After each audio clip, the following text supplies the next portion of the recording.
Hello everyone, let's start trading today. आज हम हिंदी में बात करेंगे क्योंकि रिक्वायरमेंट है कि हिंदी में बात की जाए।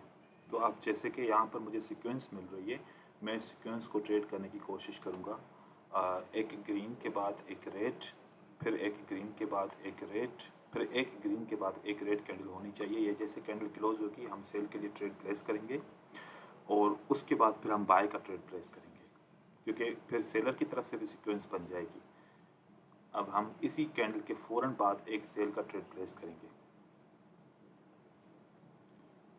यह रेफरेंस सीक्वेंस है और रेफरेंस सीक्वेंस अगर कंसोलिडेशन में बने तो दो ट्रेड मिलते हैं, एक ग्रीन के बाद रेड, एक ग्रीन के बाद रेड, एक ग्रीन के बाद अगली कैंडल को रेड होना चाहिए। तो हम यहाँ पर ट्रेड प्लेस करेंगे। जैसे ये कैंडल क्लोज होती है तो हम अगला ट्रेड प्लेस कर देंगे। हमने यहाँ पर सेल का ट्रेड प्लेस किया क्योंकि हमने सीक्वेंस को पढ़ा कि सीक्वेंस हमें ये बता रही है कि अब इस कैंडल को रेड बनना चाहिए। और जैसे ये रेड कैंडल बनेगी तो वैसे क्या होता है कि जब ऐसी 6 कैंडल बन जाती हैं तो फिर ये सीक्वेंस टूट जाती है। जैसे कि एक ग्रीन, एक रेड, एक ग्रीन, एक रेड, एक ग्रीन, एक रेड, एक ग्रीन, तो वैसे सीक्वेंस टूट जाती है। लेकिन कंसोलिडेशन मार्केट में हमारे पास रेंज बहुत टाइट है, जिसकी वजह से हमारा ट्रेड विन हो सकता है और हमने इस ट्रेड को विन करके दिखाया। देखिए कैसे किस तरीके से ट्रेड विन हो रहा है।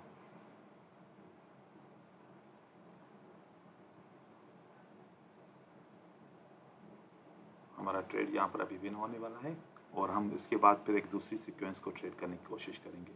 अगर मैं अब चाहूँ तो इसके बाद एक बायर का ट्रेड कर सकता हूँ, लेकिन अब बहुत सारी कैंडल्स बन चुकी हैं इस तरीके से, तो फिर अब रिस्की है यहाँ पर ट्रेड करना बाय के लिए, क्योंकि 6 कैंडल तो ऑलरेडी बन चुकी है। अब हम यहाँ पर बाय का ट्रेड भी कर सकते हैं क्योंकि बाय हो सकता है, लेकिन मैं अब रिस्क नहीं लेना चाहता कि मैं बाय का ट्रेड करूं। देखिए बाय की कैंडल बन गई, मार्केट ऊपर की तरफ जा रही है क्योंकि सीक्वेंस के मुताबिक एक ग्रीन के बाद एक रेड, नहीं, एक रेड के बाद एक ग्रीन, एक रेड के बाद एक ग्रीन, एक रेड के बाद एक ग्रीन बननी चाहिए। लेकिन अब बहुत ज़्यादा कैंडल्स बन चुकी हैं तो हम इस सीक्वेंस को अभी थोड़ी देर के लिए ख़त्म कर देंगे। अब कोई नई सीक्वेंस का इंतज़ार करेंगे। देखें इतनी बायर की कैंडल ऊपर जाने के बाद ये रिवर्सल्स वापस आ रहा है। सेलर्स जो है ना ट्राई कर रहे हैं प्राइस को नीचे की तरफ लेके जाने के लिए। देखें हमारा डिसीजन सही था कि अगर हम करते तो फिर अब यहाँ पर परेशान होते कि हमारा ट्रेड तो विन नहीं हुआ। ऐसे हम दूसरी सीक्वेंस के ऊपर चलते हैं जहाँ पर हमें कुछ और चीज़ें मिलती हैं। अब यहाँ पर देखिए एक ग्रीन के बाद, सिंगल ग्रीन के बाद एक रेड बनी बहुत सारी, फिर एक ग्रीन के बाद सिंगल ग्रीन के बाद अगर रेड बन जाती है तो फिर हमारा यहाँ पर सेटअप बनने के लिए रेडी हो जाएगा। फिर हम अगली बार इसको ट्रेड कर सकते हैं। दूसरे पेयर पे चले जाएं तो यहाँ पर देखें यहाँ से मार्केट तो ऊपर की तरफ जा रही है। जैसे कि यहाँ पर कौन सी सीक्वेंस ने काम किया, एक ग्रीन के बाद मिनिमम 2 रेड, एक रेड के बाद मिनिमम 2 ग्रीन, एक रेड के बाद मिनिमम 2 ग्रीन और एक रेड के बाद मिनिमम 2 ग्रीन बननी चाहिए थी, क्योंकि ये अब रैंडम सीक्वेंस है और इसने काम करके दिखाया।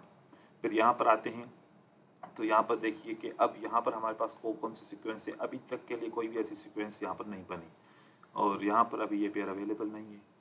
तो अब वापस हम इस पेयर के ऊपर चलते हैं। देखें यहाँ पर नहीं बना, तो अब हमारे पास यहाँ कोई भी ऐसी सीक्वेंस नहीं है। यहाँ पर भी हमारे पास सीक्वेंस, अब अगर ये बन जाए तो फिर अगली बार हम इसको ट्रेड कर सकते हैं। अब हम कोई और पेयर भी ओपन करके चेक करके देखते हैं। जैसे कि AUT चेक हुआ तो है, AUT केट को हम चेक करके देखते हैं। तो यहाँ पर कैंडल्स कंसोलिडेशन में है तो यहाँ पर भी सीक्वेंस काम कर सकती हैं। तो एक रेड, ग्रीन के बाद 2 रेड बनी, एक ग्रीन के बाद मिनिमम 2 रेड बनी, तो यहाँ पर एक रेड बननी चाहिए। तो हमने यहाँ पर रेड प्लेस कर दिया क्योंकि यहाँ पर अब प्राइस को नीचे की तरफ जाना चाहिए। भले यहाँ पर बहुत सारी रिजेक्शंस हैं, लेकिन प्राइस अब ट्रेंड के बाद मार्केट में नीचे की तरफ जाना चाहिए इसको।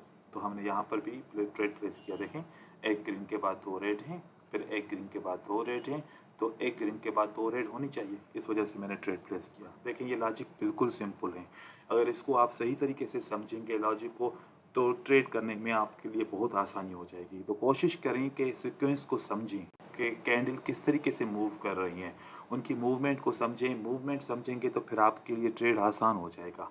तो मेरी कोशिश है कि मैं आप लोगों को वो चीज़ें यहाँ पर शो करूँ जो आप लोग समझ सकें, जिनके अंदर कोई लॉजिक ना हो, बहुत बड़ी वाली, बिल्कुल सिंपलिसिटी होनी चाहिए स्ट्रेटजीज़ के अंदर, ट्रेडिंग के अंदर। जितना सिंपल होगा उतना आपके ट्रेड विन होंगे और उतना आप प्रॉफिटेबल बनेंगे। देखें हमने ट्रेड विन कर लिया। इस तरीके से आप लोगों ने ट्रेडिंग करनी है। जैसे आपको ट्रेड्स मिलते जाएँ आप ट्रेड करते जाएँ, ठीक है? फिर अगले ट्रेड में मिलते हैं, तब तक के लिए अल्लाह हाफ़िज़।